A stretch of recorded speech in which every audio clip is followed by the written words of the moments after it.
Cocktails and couture coming up in the Kashmir Mafia. That's after we go over to Eileen Whelan for the RTÉ News on 2.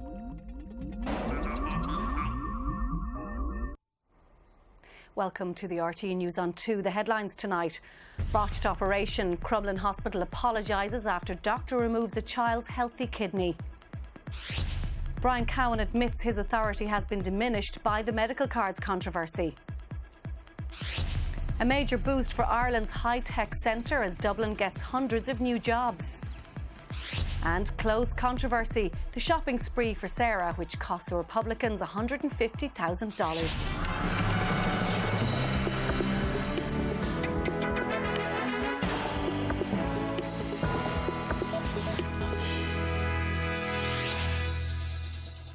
Hello there and thanks for joining us. Ivan will be along a bit later with all the day's sports news.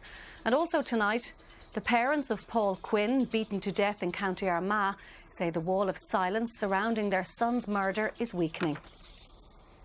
But first, the family of a child who had a healthy kidney removed by mistake at Our Lady's Hospital for Children in Crumlin said they had raised concerns about their child's surgery on a number of occasions up to the operation. The family said their concerns had not been addressed. A report found that the child had a perfectly healthy kidney removed because of a litany of errors. This tragic mistake happened last April when a child whose right kidney was failing and needed to be removed was admitted to Our Lady's Children's Hospital in Crumlin in Dublin for surgery. A consultant surgeon wrongly listed the case for left kidney removal. The senior doctor who performed the operation was given the case at short notice, had never done it unsupervised before and had not previously seen the patient. The 16-page independent report by Great Ormond Street Children's Hospital in London says 10 factors contributed to the mistake, including no policy for marking the site for surgery, long hours worked by doctors, and no team meeting in advance to discuss a major procedure. The child's family raised concerns on several occasions with nurses about the kidney the surgeon planned to remove. Despite these alarm bells ringing, right up to the moment the child was transferred to theatre, the operation went ahead. Today's report fails to explain why this happened. The report acknowledges that doctors made prompt and correct efforts to rectify the mistake, but these were unsuccessful. I'm afraid it's a quite damaging report to the hospital. It appears, the overview I have is really that this was an accident waiting to happen. And there seem to be a lot of things not in place that should have been in place. Crumlin has apologised to the family and has accepted all of the recommendations in this report. The parents have asked that their privacy be respected and their child continues to be treated at Crumlin. Fergal Bowers, RTÉ News at Crumlin Children's Hospital in Dublin. Hospital campaigners have described as devastating the news that Monaghan Hospital will effectively close as a frontline facility. Around 130 staff, including medical and administration personnel, will now be redeployed around the northeast. All acute services are to end, with patients being brought to Cavan Hospital. Some day services will continue. The Taoiseach Brian Cowan has admitted that the medical card controversy has affected his authority. However, he said he hoped the solution put together over the weekend would meet with broader acceptance. He was speaking in China, where he's leading an Irish trade delegation and attending a summit of EU and Asian leaders. After yesterday's dramatic scenes outside Leinster House, the big political question is how the standing of the government and the Taoiseach have been affected. A question being considered today from a distance by Brian Cowan, who's in China on an official visit. One's authority, whilst it's not as high, if he didn't have the problem, it does mean that people will say, well, he used his authority to come up with a solution in double quick time that met with broader public acceptance. Medical cards still making waves in the Dáil today. Questions raised about the written assurance given yesterday to independent TD Michael Lowry that the new thresholds for the over 70s would be reviewed annually to take cost of living increases into account. Will the Taoiseach confirm to the House that the income thresholds under the medical card scheme that you wish to change and remove from the elderly will be index linked and will not be reduced? A simple yes or no. For those over 70 years of age, that it will be reviewed annually to take cost of living increases into account over the lifetime of this government. But the opposition pointed out a review isn't the same as a promise to increase the thresholds. This phrase that the Minister, or that the Taoiseach used, that the means test limits will be reviewed. No, that's not indexation. If somebody voted here last night on the belief that they had got indexation, they were sadly misled. And more controversy looming, with primary school managers saying some of the budget's education cuts are immoral and deeply offensive. If our government is taking short-sighted measures which are actually going to increase the cost to the taxpayer and reduce our revenue generating abilities into the future. Ominously for the government, independent TD Jackie Healy-Rae today issued a statement saying he wasn't satisfied with the impact of budget changes on education. He's to meet the Minister next week to voice his concerns. As well as bruising the government's standing, the medical card controversy has also costed the support of two TDs, which gives the remaining two independents extra leverage. Expect to hear a lot more from Jackie Healy-Rae and Michael Lowry in the months ahead. David McCull, RTÉ News, Leinster House. And more than 1,500 farmers attended the first of a series of protests organised by the IFA this evening to protest at budget cuts, which it says will have an extremely damaging impact on farming. The IFA said 60,000 farmers face income cuts of up to 10%. Speaking at the launch of the campaign in Claremorris in County Mayo, IFA President Pádraig Walsh warned that there would be a return to emigration unless the cutbacks were reversed. And family members of soldiers serving in Longford have accused the government of walking on the people in the area over the closure of the local barracks. Soldiers' families demonstrated against the closure today. The Chief of Staff listened to their concerns of troops and their relatives, but said the closure would have to go ahead. Now, 400 jobs are to be created by the computer gaming company Goa. The Dublin-based company is the online games division of the international telecommunications company Orange. She's called the Witch Hunter, and she may be a scary-looking fantasy figure from the gaming world, but the characters from the online gaming company Goa are providing a glimmer of hope in a very real and dark economic world. Goa's deal with Mythic Entertainment saw the production of the game Warhammer: The Age of Reckoning and the creation of hundreds of jobs. The company, which is owned by France Telecom, now plan to use their Dublin office as its customer support base, providing multilingual support to European countries. And we do all our real-time customer support here out of Ireland. So today we're in a very happy position of being able to announce approximately 400 jobs to be created and be completed by the end of 2009. And this isn't sod turning, these are real jobs. We have 200 of them on board today. Online gaming is one of the fastest growing industries in the world, now worth $42 billion. To put the gaming industry in context, a few years ago it overtook the takings from cinema box offices, and more recently it's overtaken revenue from the music world. The IDA-backed investment is a significant boost for Ireland's high-tech sector. With the current state of the property and construction industry, this is very welcome news for the government. Edel McAllister, RTÉ News, Dublin. Now, if you fancy a career in music, industry bosses say they know the key to success: business. The future of the music industry and how to succeed with new digital technologies was a subject of a seminar at UCD tonight. During the event, bosses from Universal outlined a business roadmap to the artists, music industry professionals and entrepreneurs of tomorrow.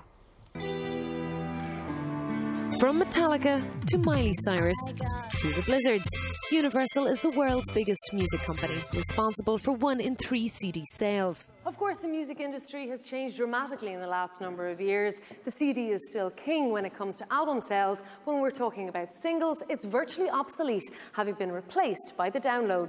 I think after a really tough time, we're kind of learning to go with it a bit more.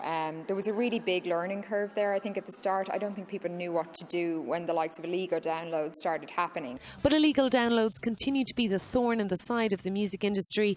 In Ireland, it's been blamed for the 30% slump in sales seen here since 2001. We have to change our tactics. We have to find devices that will identify illegal file sharers. We have to stop them. And it was the business of operating a music company in today's challenging and changing environment that was the topic of tonight's discussion in UCD with second-level students. It's the third in a series of talks given by companies L'Oreal, Microsoft and now Universal, aimed at encouraging students to study business. I just came along just because I was interested in music and things like that, so now I have a much better perspective of the business industry. It's a bit harder than you think to be. Like, they don't give you like the fairy tale kind of approach. They show you what it's like. They tell you it's like it is a business after all. And one student will get an earlier chance than most to see if working in this business is for him. Music enthusiast David Gillick won a one-day internship with Universal. Laura Fletcher, RTÉ News. Gardaí in County Kerry have been dealing with major flooding this evening in Killarney and Kenmare. Some drivers made it out of the deep waters that submerged most of the square in Kenmare this evening, but some were not so lucky after heavy flooding that began at the nearby Finaghy River. The whole country has been hit by gale force winds and heavy rain following earlier warnings from Met Éireann that winds could reach storm force 10 at times. Police investigating the death of a man in County Armagh have begun a murder inquiry. It follows a post-mortem examination which was carried out on the victim's body this afternoon. 45-year-old Victor Stewart, a dairy farmer who lived near Middletown, was found dead at his home on Creve Kieran Road yesterday. The parents of Paul Quinn, who was beaten to death by a gang of men in County Armagh a year ago, say the wall of silence surrounding their son's murder is weakening. They and others campaigning to find those responsible have been meeting with TDs and the Garda Commissioner to discuss the investigation. Just a few days after the first anniversary of their son's murder, Stephen and Breege Quinn remain resilient. Although no one's been charged, they're confident that with the support of their community, there will be more arrests. There'll be a wall of silence, but it just could be a wee bit of a thing, you know, coming now that the people's not just as afraid as they were before. They'll be starting to get a wee bit stronger of themselves. Paul Quinn from Cullyhanna in County Armagh was 21 when he was murdered. Paramilitary monitors say that IRA men acting without authorisation were among the gang who lured him to this shed in County Monaghan and bet him so badly he died. Sinn Féin denies Republican involvement. Paul Quinn was attacked not just physically and murdered, but he was attacked and the character assassinated. The campaign of the support group was attacked, and the Garda investigation has been attacked and denigrated. There was no meeting between Paul's parents and Sinn Féin TDs. They've condemned his murder, but the Quinns want Sinn Féin to lend more support to pursue his killers. Later, they met with the Garda Commissioner to discuss the investigation, which they're confident is gathering pace. Every time there is an arrest, it gives confidence to other people who might be afraid to come forward with new information, and it keeps the investigation very much alive. The Quinns said they were here today to thank TDs and the Gardaí for their support in the years since Paul died. But they say what they need is for Sinn Féin representatives to take a more active role to help break that wall of silence and bring Paul's killers to justice. Ty Genwright, RTÉ News, Leinster House. Now, whoever said politics isn't a glamorous business obviously didn't have Sarah Palin's wardrobe allowance for the US election campaign. It's emerged that the Republicans have spent more than €116,000, or twice the current US industrial wage, on the vice presidential candidate's image since she was chosen less than 2 months ago.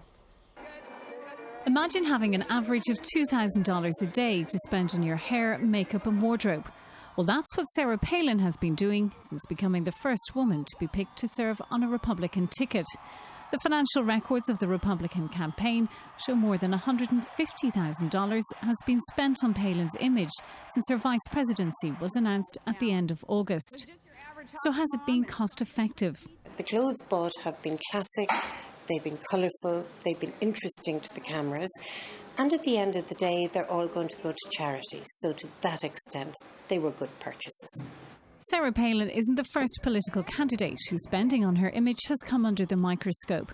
Democratic Senator Hillary Clinton's expensive trouser suits raised some eyebrows in the past, while former presidential candidate John Edwards was criticised for paying more than $400 on a haircut. But it now seems that Sarah Palin's comments of the heels are on and the gloves are off could be more firmly based in reality than was previously thought. Kate Egan, RTÉ News. You're with the RTÉ News on 2. Still ahead, the supersonic car aiming to break the land speed record. But first, all the sports news now. Here's Ivan.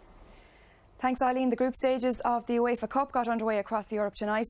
There were 3 British clubs involved, including a struggling Tottenham Hotspur side whose dismal run of late transcended the domestic league, losing 2-0 to the Italian outfit Udinese.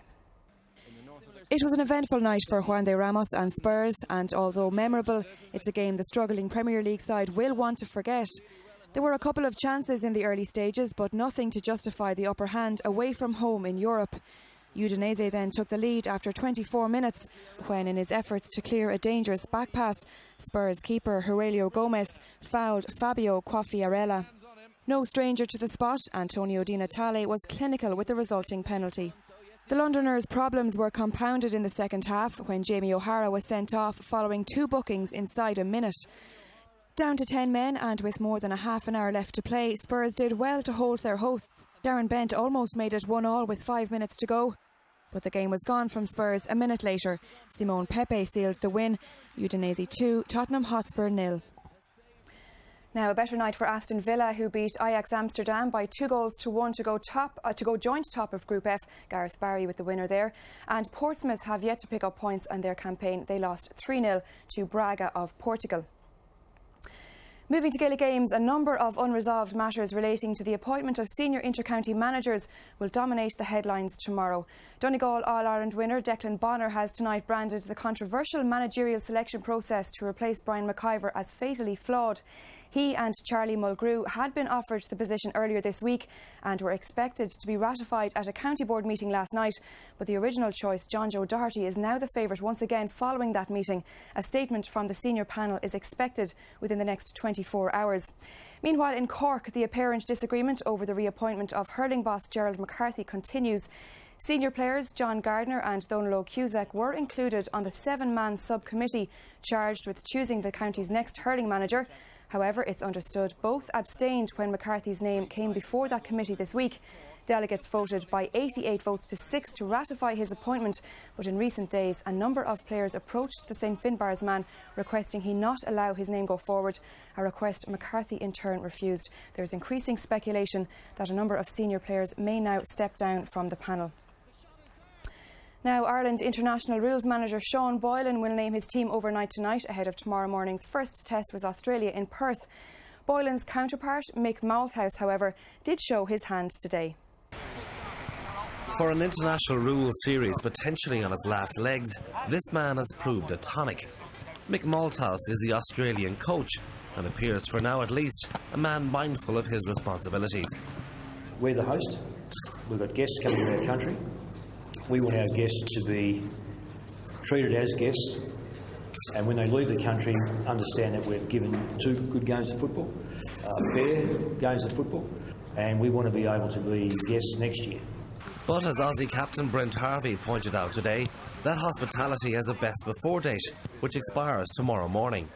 We'll be very competitive. Every single person that's out here today has spoken about how competitive and how hard it's going to be, and we'll be hard and ferocious at the footy. Both managers play down the amateur versus professional angle to the series, with Malthouse apparently enamoured with more than just Sean Kavanagh's football skills. If Sean stood up, ripped his top off, he'd be just as cut as our best player at 1 minute. I might change that a little bit because he is in the process of trying to, to marry his beau. But I wish I'd never said it. We're not going to be going around clapping ourselves in the back saying, well, we beat a professional outfit. It's not going to be like that at all. And likewise, if they beat us, we're not going to say, well, they're professional, we're not. In other words, there will be no excuses. Well, as the finishing touches have been put to the Subiaco Oval for tomorrow's first test, Ireland have delayed naming their team. That's because Sean Boylan wants to give the 6 players who flew in late an extra chance to acclimatise. Jonathan Mullen, RTÉ News, Perth. And a reminder that tomorrow's first test will be live on RTÉ Two from 11:10 tomorrow morning. Now, staying briefly with Gaelic Games, there's one result to bring you tonight. The Dublin County final between Oliver Plunkett's and Kilmacud Crokes finished in a draw at Parnell Park. 10 to 13 points. That game will be replayed next Monday evening, and the winners will play either Sarsfields or Selbridge of Kildare in the first round of the Leinster Club Championship on the 2nd of November. Finally, 5-time major winner Sevi Ballesteros will undergo a 3rd operation tomorrow to ease the swelling on his brain, although hospital authorities insist he remains in a stable condition. The 51-year-old has already had 2 operations since he was diagnosed with a tumour earlier this month. Please God, he'll be okay. That's the sport for now. Back to you, Eileen. Thanks very much, Yvonne. Now, a team of engineers in Britain have unveiled plans for a supersonic car that could reach a speed of 1,600 kilometres an hour. They're hoping the Bloodhound, as it's known, will break the world land speed record and encourage young recruits into the field of engineering. Travelling at 1,200 kilometres an hour, the thrust supersonic car breaking the world land speed record. And for the first time, the sound barrier was 1.007. That was in 1997, but now the same team wants to go even faster. This is the Bloodhound, a jet and rocket-powered vehicle that will go from 0 to 100 kilometres an hour in 1 second. The concept has been a year and a half in the making. We're dealing with a car which has got some 50,000 pounds of thrust. The bodywork is going to have to stand loads of the order of 12 tonnes per square metre. The wheels have got to go round at over 10,000 RPM. This is the absolute ultimate engineering project. This is a model of what the car might look like. The makers intend posting progress updates on YouTube and Bebo so that youngsters in particular can follow the car's journey to completion. This is worth taking a bit of risk for because it's a huge challenge and a huge prize at the end of it. Not just the biggest record, but to inspire the next generation of engineers to share it with every school child in the country. Quicker than a fighter jet, Andy Green hopes to get behind the wheel of the Bloodhound in 2011 and hit a speed of 1,000 miles per hour. Sharon Tobin, RTÉ News. Finally tonight, Galway's veteran band, the Saw Doctors, have spent the week at #1 in the Irish charts after a gap of 17 years. Their comeback follows the release of a charity single, which has raised €10,000 for the Cystic Fibrosis Fund at Salerno Secondary School in Salt Hill. And that's Thursday's News on 2. Until next time, from everyone on the programme, good night and take care.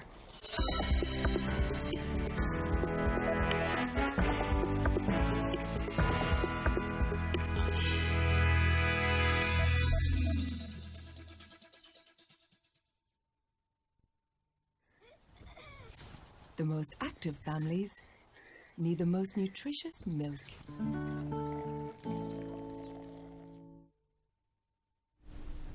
Hello and welcome. Now, tomorrow's weather promises to be a big